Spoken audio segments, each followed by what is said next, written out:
أعوذ بالله من الشيطان الرجيم. بسم الله الرحمن الرحيم. الحمد لله رب العالمين وبه نستعين على أمور الدنيا والدين وصلى الله وسلم على سيدنا ومولانا محمد خاتم النبيين وعلى آله وصحبه أجمعين ولا حول ولا قوة إلا بالله العلي العظيم. اللهم لا علم لنا إلا ما علمتنا إنك أنت العليم الحكيم ولا فهم لنا إلا ما فهمتنا إنك أنت الواسع الكريم. نسأل الله سبحانه وتعالى أن يعلمنا ويفهمنا ويفتح علينا فتوح العارفين إنه بذلك قدير وبالإجابة جدير وهو حسبنا ونعم الوكيل. إلى حضرة النبي محمد صلى الله عليه وسلم. الفاتحة. بسم الله الرحمن الرحيم. الحمد لله رب العالمين الرحمن الرحيم مالك يوم الدين. إياك نعبد وإياك نستعين. اهدنا الصراط المستقيم صراط الذين أنعمت عليهم غير المغضوب عليهم ولا الضالين. آمين. Babu sholatil musafiri. Adapun bab ini menerangkan sholatnya musafir. Idza safara fi ghairi maksiatin, apabila seseorang melakukan perjalanan untuk tujuan selain maksiat. Safaran tablughu masiratuhu dhahaban thamaniyatan wa arba'ina milan bil hashimi, dengan jarak tempuh yang sampai perjalanannya thamaniyatan wa arba'ina milan bil hashimi, 48 mil hashimi, atau disebut dengan marhalatain, kurang lebih 89 km atas minimalnya.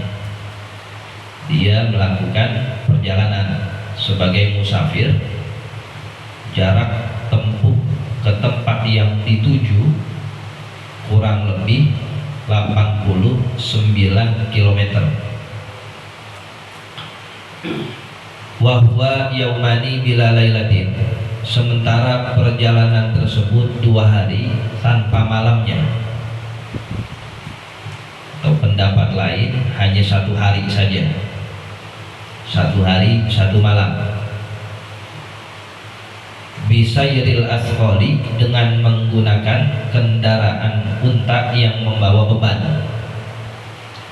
Lu masih pakai binatang, unta, kuda, keledai yang membawa barang-barang si musafir. Falahu, maka boleh bagi musafir ayyusalliyaz zuhra wal asra wal isya'a rak'ataini, untuk melakukan sholat zuhurnya dan sholat asar, juga sholat isya 2 rakaat, atau yang disebut dengan sholat qasar, meringkas sholat 4 rakaat menjadi 2 rakaat. Idza kanat muaddatan, dengan syarat sholat tersebut dilakukan pada waktunya. Memang waktu zuhur sudah masuk, waktu asar sudah masuk, waktu isya sudah masuk, sementara status dia musafir, sebagaimana yang tadi disebutkan. Jarak tempuhnya udah lewat 89 kilo, perjalanannya bukan maksiat. Nah, boleh dia lakukan itu sholat yang 4 rakaat menjadi 2. Aufaitatan, atau sholatnya yang tertinggal fis safari, di dalam perjalanan. Faqadhaha fis safari, lalu ia mengqadha sholat faitah itu, yang tertinggal itu, fis safari, di perjalanan pula. Boleh juga umpama tertinggal sholat zuhur, tapi tertinggalnya status dalam musafir, maka dia kodok dalam musafir juga. 2 rakaat. Nanti sholat zuhur kelewatan ya, umpama dengan satu uzur ketiduran dan semisalnya, memang saat itu dia sedang musafir, maka boleh dia mengkodok 2 rakaat sholat zuhur yang tertinggal itu. Tapi syaratnya masih dalam musafir juga. Fa'in fatathu fil hadari, maka apabila tertinggalnya sholat itu ketika masih di rumah, sebelum jalan dia masih punya utang, belum dikodok, faqadhaha fis safari, lalu dia mengkodok sholat yang tertinggal itu di safar, di perjalanan, au aksuhu, atau sebaliknya, waktu safar dia ada utang kodok, lalu mau dikodok pas sudah nyampe rumah, atamma, maka harus dengan rakaat yang sempurna, nggak boleh dikosor, sebab utangnya waktu masih di rumah, kan belum jalan. Sebelum jalan dia masih utang sholat kodok zuhur. Nah, nanti kodoknya pas lagi jalan aja dah 2 rakaat ya kagak boleh. Utangnya di rumah, mau jalan, mau dibayar di jalanan nggak boleh. Kalaupun dia mau bayar ya 4 rakaat, artinya ketentuan kosor nggak berlaku, sebab utangnya masih di rumah, atau utangnya masih di perjalanan, dia mau bayar di rumah, ntar aja dah, saya mau bayar 2 rakaat ketika udah di rumah, besok sampai nggak boleh, harus sempurna 4 rakaat. Jadi berlakunya selama masih di perjalanan saja. Wafil bahri, dan jarak dalam perjalanan laut, tu'tabaru hadhil masafatu fil barri, dihitung juga ukuran jaraknya fil barri sama dengan di darat, itu 89 kilo juga. Umpama dia lewat jalur laut, ini berapa batas minimal bisa buat dikosor? Ya sama, seukuran 89 km. Falau qata'aha fi lahzatin, meskipun ia menempuh masafah itu, jarak tersebut, fi lahzatin, hanya dalam sekejap, qasara, maka boleh dikosor. Umpama di laut pakai kapal yang sangat cepat, 100 km bisa ditempuh cuman 20 menit umpama, setengah jam, boleh. Yang dihitung bukan cepat lamanya itu kendaraan, yang dihitung kilometernya. Nanti satu masa ada kendaraan, kita bisa menempuh 100 km dengan lahzah itu sekejap, boleh gitu kosor 10 menit nyampe 100 kilo umpama. Nanti ada satu kendaraan begitu model, dia boleh, karena yang dihitung bukan cepat lamanya kendaraan, tapi jarak tempuhnya itu. Mau cepat mau lama, yang diperhitungkan adalah tadi itu marhalatain atau 89 kilometernya itu. Walau qasoda baladan, dan jikalau seorang musafir menuju satu kota, lahu, bagi kota tersebut, thariqani, terdapat 2 jalan, 2 akses. Ahaduhuma, satu dari 2 jalan itu, duna masafatil qasri, jaraknya kurang dari jarak qasar. Kalau kita mau ke satu kota, satu dari 2 akses itu jaraknya nggak sampai 89 kilo, tapi yang satu aksesnya nyampe. Fasalakal ab'ada, lalu musafir itu melewati jalan yang lebih jauh, ligharadin, sebab satu tujuan, ka'amnin, umpama mencari keamanan, wasuhulatin, dan mencari kemudahan, wanushatin, dan sambil berekreasi, qasara, maka boleh dikosor. Nah, ini untuk ke kota Anu ada 2 akses nih. Akses pertama kurang dari 89 km, kita udah sampai, baru 70 kilo kita udah sampai ke kota itu. Cuman kalau kita umpama lewat yang satunya lagi, lebih nih 89 kilo, bisa sampai 100 kilo malah. Kita milih yang lebih jauh, Kenapa kamu milih yang lebih jauh? Ntar sambil jalan sambil ziarah dah. Boleh tuh kita kosor. Kita memilih yang lebih jauh dengan sebab tujuan tertentu boleh, meskipun ada yang lebih dekat, tapi kita pilih yang lebih jauh, maka boleh kita kosor. Wa in qasoda mujarradal qasri, namun apabila musafir itu bertujuan agar diperbolehkan mengkosor saja, atamat, maka sholatnya harus sempurna, enggak boleh dikosor. Kenapa kamu milih jalan yang lebih jauh? Padahal akses yang satu kan dekat. Ya, kalau akses yang satu saya nggak boleh kosor, sebab baru 70 kilo udah sampai. Kalau akses yang kedua saya pilih, nanti saya bisa mengkosor sholat, sebab sudah ada masafatul qasri. Tujuan saya biar dapat kosor aja. Nah itu nggak boleh. Kalau tujuannya cuma nyari kosornya doang nggak boleh.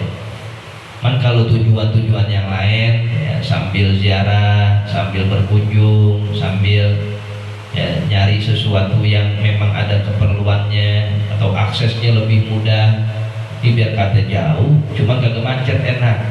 Nah itu kalau kita kosor boleh, sebab ada tujuan lain. Tapi kalau tujuannya hanya buat mengkosor saja dia boleh, dipilih yang lebih jauh. Wala budda min maqsidin ma'lumin, dan tidak boleh tidak ada tempat yang dituju yang harus jelas. Jadi tempat yang kita mau tuju itu harus maklum, harus sudah ketahuan, harus sudah jelas. Falau talaba abiqan, maka jikalau seorang musafir melakukan perjalanan dalam rangka mencari budak yang kabur, la ya'rifu mawdi'ahu, yang dia tidak tahu tempatnya di mana. Au safara 'abdun, atau melakukan perjalanan seorang hamba, wa imra'atun, atau perempuan, wa jundiyun, atau prajurit, ma'a sayyidin, menemani tuannya, wa zaujin, atau menemani istrinya, wa amirin, atau menemani rajanya. Walam ya'riful maqsida, sementara mereka semua enggak tahu tempat tujuannya.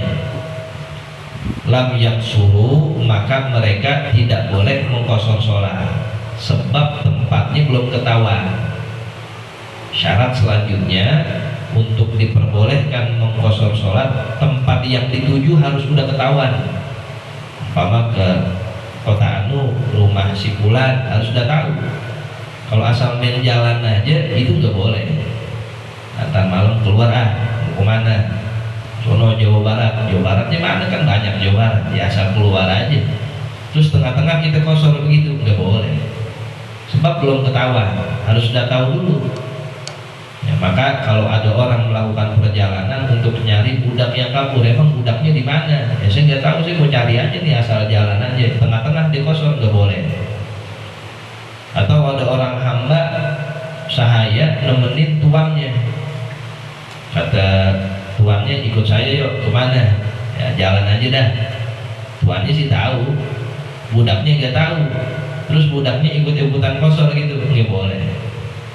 Terus seorang istri diajak sama suaminya, ikut saya yuk keluar kemana, nah ikut aja dah. Kan istrinya nggak tahu, orang disuruh berangkat di jalan aja. Lakinya kosor, dianya nggak boleh tuh istrinya, sebab istrinya nggak tahu tempat tujuannya kemana. Ya bilangin aja mau kemana kan, karena mempengaruhi sah nggak sahnya kosor sholat itu istri. Begitu pun asisten, prajurit, kata rajanya ayo ikut saya yuk kemana, dah ikut aja dah. Rajanya sih tahu mau kemana, dikosor sah. Nah prajuritnya gak seorang dia nggak tahu tempatnya mau kemana, asal ngikut aja. Nah jadi harus ketahuan. Kita nih yang mau kosor sholat harus tahu kemana tempat kita. Mau ke ziarah, rekreasi. Nah sehingga boleh tuh mengkosor sholat karena tempatnya sudah diketahui seperti dahulu. Wa in arafuhu, dan apabila mereka semua mengetahui tempatnya, araful maqsid, budaknya tahu, istrinya tahu, prajuritnya tahu, qasaru, maka boleh mereka mengkosor sholat bisyartihi, dengan syaratnya. Nah, syaratnya tadi itu harus nggak boleh maksiat, lebih dari 89 kilo dan seterusnya.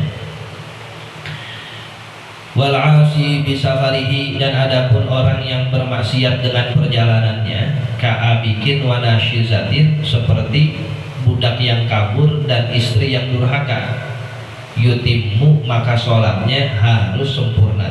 Artinya nggak boleh dikosor. Budak kabur, kaburnya kemana? Tempatnya ditahu, ke tempat anu lebih dari 89 kilo, nggak boleh kosor. Sebab perjalanannya maksiat, nah kabur. Begitupun istri yang durhaka, yang pergi tanpa seizin suami, itu namanya nasyizah. Di jalan aja, nggak pakai izin. Atau udah izin, man lakinya nggak ngizinin, itu perginya durhaka itu. Asal dia mau kosor nggak boleh. Besok saya pergi ya sama teman-teman, kata istrinya nih, suaminya bilang jangan dah, dia masih jalan juga.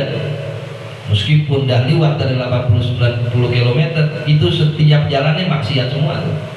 Nggak boleh dikosor sholat. Ya, meskipun tujuannya baik umpama, tapi tanpa seizin suami, nah itu menjadi perempuan yang durhaka atau istri nasyizah namanya. Sholatnya harus sempurna. Tsumma in kana lil baladi surun, kemudian apabila di dalam kota musafir yang dia mukim di situ terdapat sur itu pagar pembatas. Qasara bi mujarradi mujawazatihi, maka ia boleh mengqasar salat hanya dengan melewatinya, melewati itu pagar pembatas. Sawa'un kana kharijahu imaratun amla, sama saja di luar itu pagar pembatas terdapat imarah, perkampungan, amla atau tidak. Wa illam yakun lahu surun, maka apabila di kota musafir mukim itu tidak ada sur, tidak ada pagar pembatasnya, fa bi mujawazatil umrani kullihi, maka boleh mengqasar hanya dengan melewati perkampungan seluruhnya. Wala yushtaratu mujawazatul mazari'i, dan tidak disyaratkan melewati persawahan, wal basatini, dan perkebunan, wal maqabiri, dan pemakaman. Ya, umpama dia sudah melakukan satu perjalanan sampai, lalu di situ dilihat apakah ada sur pembatas kota dia dengan kota yang lain. Kalau memang ada pagar pembatasnya, asal lewatin tidak boleh mengqasar sholat. Ya sampai ke perkampungan atau bangunan-bangunan. Tapi kalau tidak ada pagar pembatasnya, nggak ada gapuranya, maka melewati perkampungan-perkampungan saja sudah boleh dia mengqasar sholat di situ. Wal muqimu fis sahra'i, dan adapun seorang mukim di sahra, di gurun, dia berkemah di situ. Yaksuru bi mufaraqati khiyami qaumihi, maka dia boleh mengqasar salat dengan melewati perkemahan kaum di mana dia tinggal. Asal dia ngelewatin perkemahan orang-orang dianya, kaum dia di mana tinggal, maka boleh dia mengqasar salat di situ. Tsumma idzan tahas safaru, kemudian apabila telah selesai perjalanannya, dah rapi, atamma, dia kembali sholat dengan rakaat yang sempurna, udah gak berlaku lagi qasar karena status safarnya udah gak ada. Wa yantahi bi wusulihi ila waqanihi, dan selesai perjalanannya itu dengan sampainya dia ke kampung halamannya. Kita udah balik lagi ke rumah kita habis melakukan perjalanan, ya sholatnya balik lagi 4 rakaat, nggak boleh dikosor karena udah rapi status musafir kita. Au biniyati iqamati arba'ati ayamin ghairi yaumayid dukhuli wal khuruj, atau dengan niat mukim 4 hari selain 2 hari, 1 kedatangan dan 1 pergi. Umpama kita pergi ke satu kota, niat kita mukim minimal 4 hari. Nah, maka dengan niat itu nggak boleh kita qasar. Ya, di luar hari jalan dan hari pulang. Berarti kalau di total 6 hari, dia mukim di situ di kota itu 4 hari. Maka kalau orang udah mukim 4 hari, udah tempat tinggal 4 hari di situ, maka sudah tidak ada lagi status qasar bagi dia, karena sudah tidak menjadi musafir. Di pulang kampung, di kampungnya berapa halaman, sebulan ya, udah bukan musafir. Seminggu bukan musafir karena sudah lewat dari 4 hari. Orang kalau tinggal 4 hari di satu tempat maka dia sudah disebut orang situ. 4 hari itu minimalnya. Nah, kamu orang mana? Saya orang Bogor, padahal baru seminggu di situ. Enggak bohong tuh dia, benar. Karena minimal 4 hari. Kalau sudah lewat dari 4 hari, statusnya udah bukan musafir, orang mukim namanya. Mukim di satu tempat. Au binafsil iqamati, atau dengan mukim itu sendiri. Memang dia mau jalan lagi, dia mau tinggal di kampung itu, dia udah bukan musafir lagi. Wa illam yanwiha, meskipun dia niatin itu iqamah, itu baru sampai ke satu kampung, emang dia mau tinggal di situ lama. Nah, berarti dengan niat mukim itu, dengan mukim itu sendiri tanpa diniatin udah selesai status musafirnya.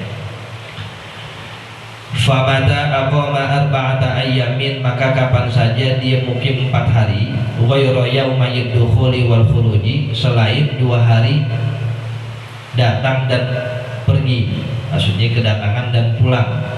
Atamma, dia sholatnya harus sempurna rakaatnya, nggak boleh dikosor. Allahumma illa ayyuqima lihajatin, kecuali apabila dia mukim untuk satu keperluan, yatawaqqa'u najazaha, yang ia harapkan selesainya itu hajat. Wa yanwiyal irtihala, lalu dia niatkan untuk pergi, idzan qadat, apabila rapi hajatnya. Fa innahu yaqsuru ila 18 yauman, maka sesungguhnya boleh dia qasar sampai 18 hari batasnya. Kita datang ke satu kota, udah lewat 90 kilo dan seterusnya dari syarat-syarat safar, kita ada satu urusan nih di hari itu. Cuman di hari itu urusannya belum rapi, harusnya rapi. Kan harusnya bisa tuh digosok, harusnya rapi. Besok nah, kita jalanin lagi urusan belum rapi juga, itu selama itu boleh digosok. Karena ada satu hajat yang kita harapkan selesai di hari itu, kan belum rapi-rapi. Tapi batasnya sampai 18 hari. Itu 18 hari boleh tuh dikosor semua tuh.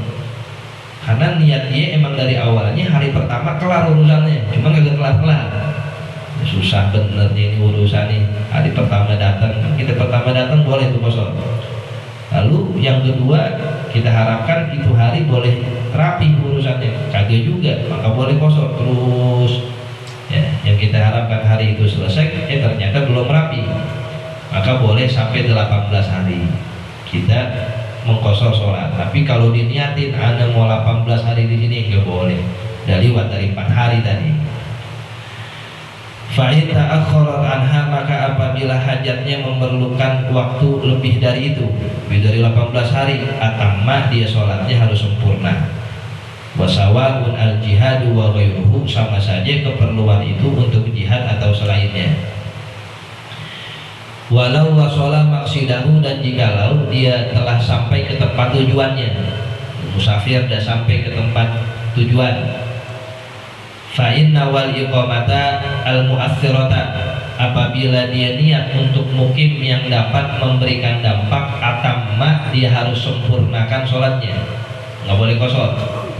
Kita baru sampai nih ke satu tempat tujuan kita, kita langsung niat di sini saya mau 4 hari, rapi dah tuh safarnya, harus sempurna sholatnya. Orang udah niatin di sini saya mau seminggu, di sini saya mau 5 hari, nah itu namanya ada niat, maka udah gak bisa kosor. Wa illa, dan jikalau tidak, kosoro ila arba'ati ayyam, dia boleh mengkosor sampai 4 hari. Kamu di sini berapa hari? Aduh, belum tahu nih. Nah, kalau dia belum tahu dan kagak diniatin, selama 4 hari itu boleh dikosor terus tuh. Zuhur 2, 4, dari 4, asar dan isya yang tadinya 4 boleh 2 sampai 4 hari. Umpama 4 hari lewat dia masih di situ, maka selebihnya harus dilaksanakan dengan sempurna. Au tsamaniyata asyara yauman, atau selama 18 hari, intawaqqa'a hajatahu kulla waqtin, apabila dia menyangka berhasil hajatnya dalam setiap waktu. Harusnya hari ini rapi, belum rapi. Besok harusnya hari ini rapi, belum. Terus sampai 18 hari boleh dikosor.